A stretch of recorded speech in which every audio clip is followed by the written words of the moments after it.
A 77 anni è padovana la donna contagiata a cui è stato identificato il secondo caso di variante Omicron in Veneto dopo quello vicentino. Seguita con terapia monoclonale, sta bene, era vaccinata.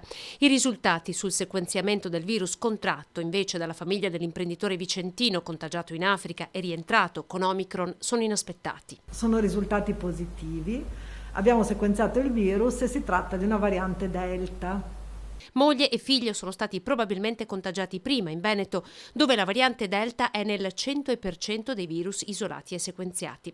Il caso della 77enne permetterà però all'Istituto Zooprofilattico di studiare la variante Omicron. Ovviamente stiamo cercando di isolarla, nel senso di farla crescere e moltiplicare il virus, e questo ci permetterà di saggiarla contro diversi sieri di persone vaccinate, guarite, insomma, nelle varie casistiche. Omicron diventa così un'opportunità.